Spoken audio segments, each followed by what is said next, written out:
Hello there. What is going on, everyone? Today we're going to be talking about Twilight Imperium Prophecy of Kings. I'm going to be bringing to you my review on this expansion, and I know it's a long time coming because this game came out over quarantine, and as somebody who does not usually like to play games on Tabletop Simulator or any kind of digital method, I preferred to wait until I could actually get this thing played in person. So let's break this thing down. We're going to talk about it. If you are new here, don't forget to enter to win that $25 Amazon gift card. You just have to be a subscriber and leave a comment on this or one of my videos. Also, check the links in the description below if you like the video, share it, like the video, all that other good stuff. Click the subscribe button. You know what to do. But for now, let's talk about Twilight Imperium Prophecy of Kings. This game, it provides so much more to Twilight Imperium that you're going to get a lot for your purchase. And that's not an insignificant purchase. It's a $100 expansion. This was out of print almost as soon as it showed up on the scene and then quickly sold out. It was out of print for about 6 months or so. It's now started to show back up again. So people are now finally starting to be able to get their hands on Prophecy of Kings.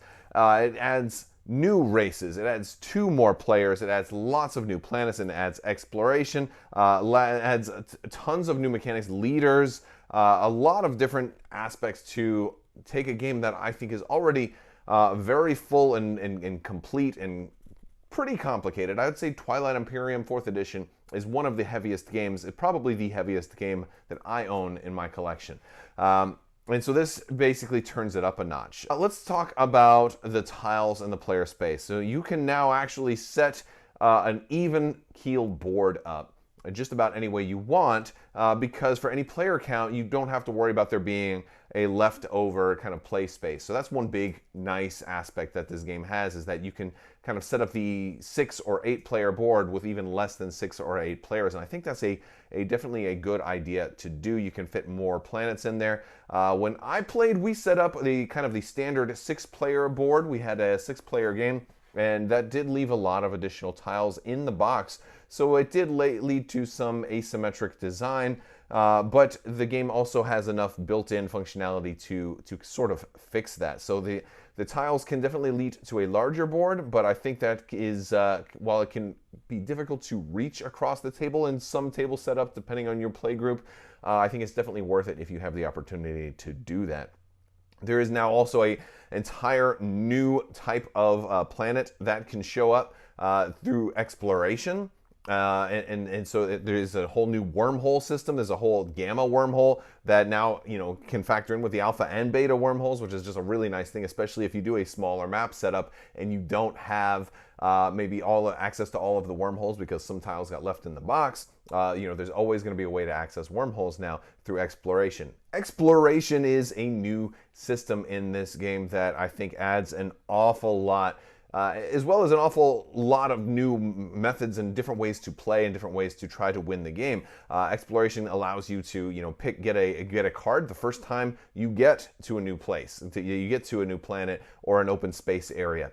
There is a technology you'll have to research if you want to be able to explore the open space areas, but some of the new starting races actually have that. Race that I played already had that technology built in.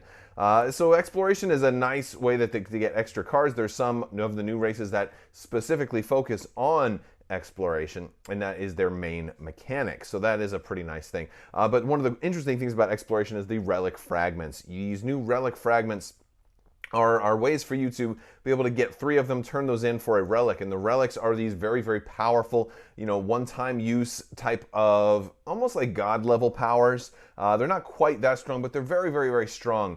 And they give you kind of an alternate thing to shoot for. And that's one of the things I like about this game being in, potentially an 8-hour or longer game sometimes, depending on who you're playing with. It's an all-day affair. So when you're going to play Twilight Imperium 4th edition, you really set aside time to do it. And so, there's only going to be one winner. So, since there's going to be so many people that do not win, it's nice when there's like micro achievements or micro victories that you can have within the game, and trying to get relics is another way to do that. So I really like what they added in that regard.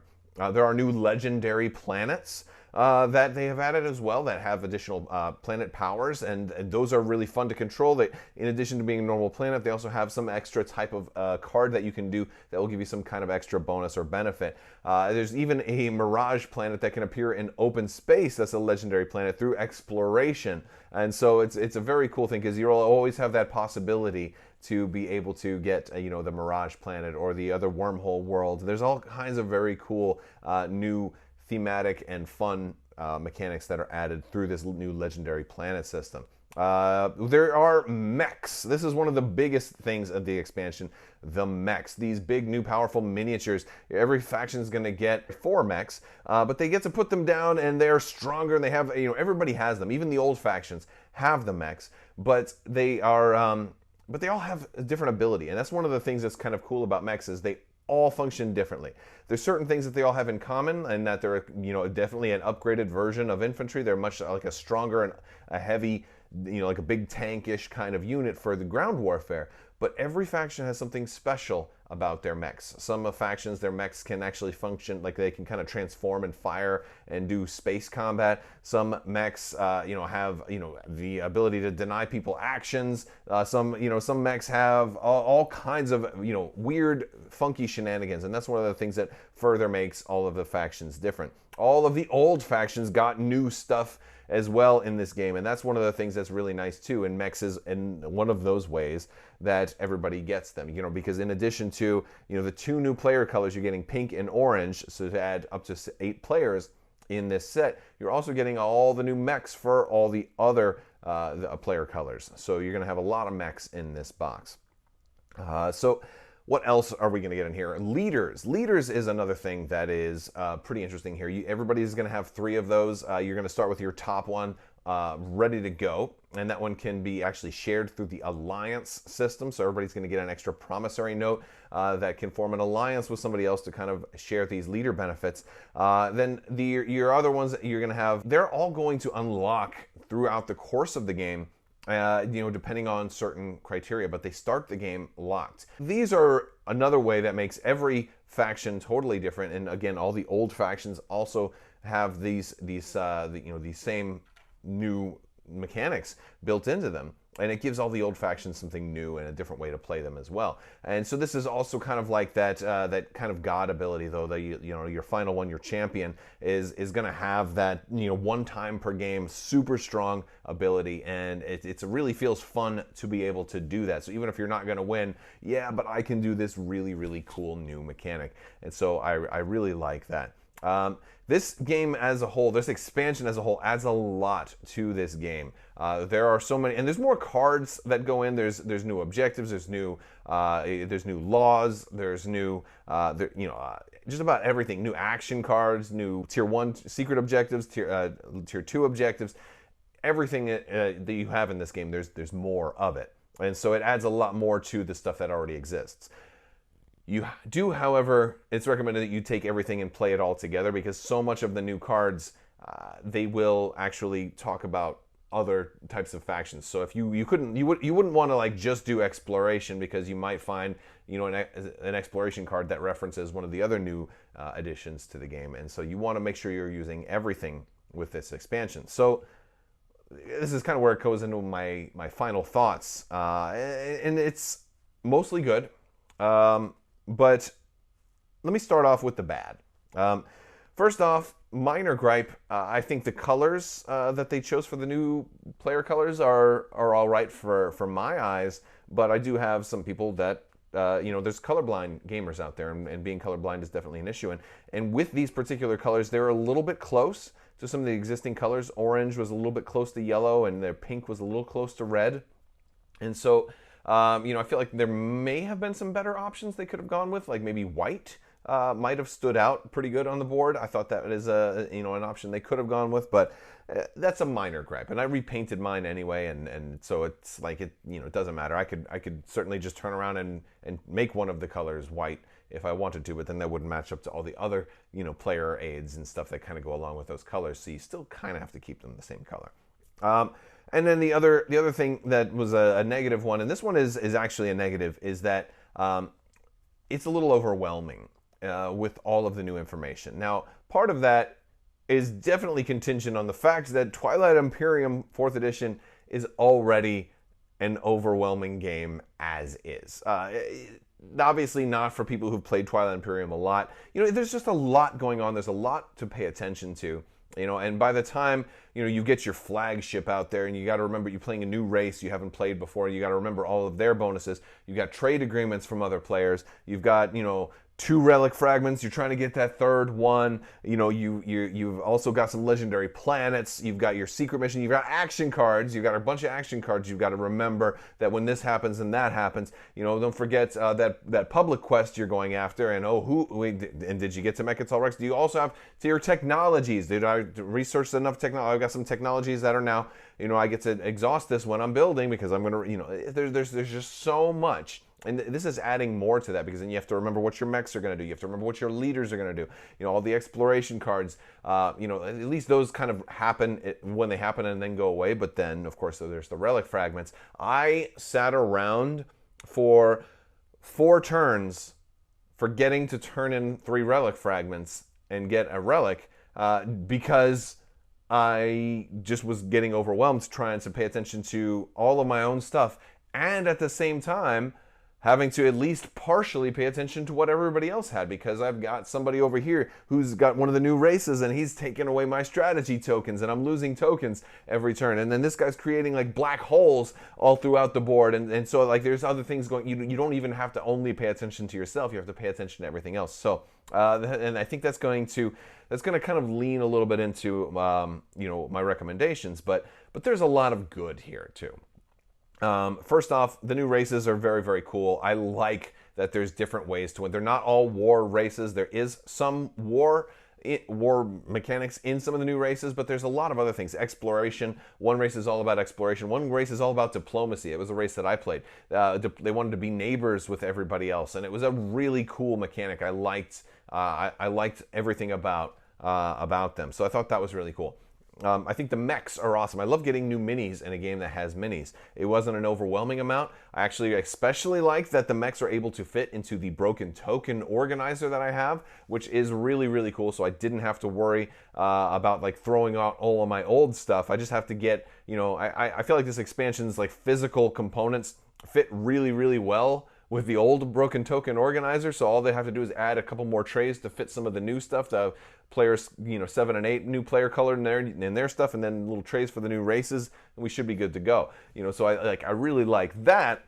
So as far as it was a good amount of minis, but it wasn't like minis for no reason. It was nice because like ground combat was something that was sort of underrepresented in the game, and I feel like they did a good job with that aspect. Also, I really, really like some of the new tiles, especially kind of fixing the dead zones. There are these kind of warp lanes that you can lay down, and they basically treat the tiles on the other side of them or wherever the lines connect to as adjacent. So the problem always used to be if you had 5 players in a 6-player hex type setup, there's going to be that one empty space where somebody kind of gets screwed, or some people get screwed. Some people get hey, I've got nobody to my right, so I don't have to worry about I can get all these free planets over here without having to fight with anybody else over it. And that sort of was a thing that tended to happen a lot, and so that kind of fixes that. So there is some definite fixes that happen with this expansion, and that much is beautiful. Exploration, really cool new mechanic. I love that it kind of puts that 4th X into a 4X game because Twilight Imperium has always been a 4X game, but it's always kind of been lacking a little bit of that exploration aspect, and this really puts that back in, at least with 4th edition. I think this existed in some of the older expansions. One of the things that I think some people might criticize is like, well, in this one particular expansion for a previous edition of Twilight Imperium, they had that, and they just didn't make it into 4th edition. Well, now it made it in, so it's nice that it's in there. The leaders, I really like the leaders. I like that it's giving you a potential once per game big bonus ability. Plus, it adds more stuff to all the old factions. I like a lot of the new tiles. There's some really cool systems out there. I love the fancy and fun, interesting things they've done. Like there's some one of the new home planets has 3. Home systems has 3 starting planets. I like a lot. I like the legendary planets. You know, there's really cool new tiles right now, and I think that's pretty cool. Like my home system, they were in an anomaly, so they were kind of protected because it was already a hazard zone, which meant somebody couldn't put a hazard zone next to my home system. So that was kind of cool as well. And then giving the old races a lot of stuff too. I think that's one of the coolest things is all the old races got so much. So if there was one that you had your heart set on, you don't want to try one of the new races, you're gonna have a whole lot more with your old races as well. You know, the Creus, I believe they already do all the wormhole shenanigans. They're gonna have a field day with them. We didn't play them, but they're the next one. I think that'll be really fun to play with this expansion. So it's just there's so much here. And so what's my recommendation? Should you pick up Prophecy of Kings? Because it's not a cheap expansion. This expansion costs more than most board games do. It's a $100 expansion. Well, I think if you're a Twilight Imperium 4th edition avid player, then absolutely. Because people who play this a lot and really get into certain factions that know all of the game, this is adding a really, really nice level of additional depth for that game that you know and love. And it's just incredible. And it has some great fixes as well. But if you're a new player and you're thinking about picking up Twilight Imperium 4th edition, I don't think this is an expansion that you need to rush out and buy. I think there's plenty in the core game of Twilight Imperium 4th edition that's going to keep you playing for a long time. I don't think this is a must-buy until you have exhausted or at least gotten really familiar with Twilight Imperium 4th edition. I am kind of in the middle. While Twilight Imperium is one of my favorite games, I don't play it that much. There's races I have never played. There's a lot of learning I still have to do about this game, and it's not for lack of wanting. It's just for being busy and having a family and not being able to schedule 8-hour game days as often as I would like. But still, Twilight Imperium on its own still stands, head and shoulders at the top of the pack as far as my favorite board games to play. And this just makes it a little more complicated. I think it's worth it. Like for me personally, there was a lot to focus on, but it was also very rewarding. And so definitely, I do recommend this expansion. But if you're new to Twilight Imperium, you probably don't need to get this right away. Learn the base game, get used to it for a little bit first, and then save your money. And maybe put this on your Christmas list or something like that.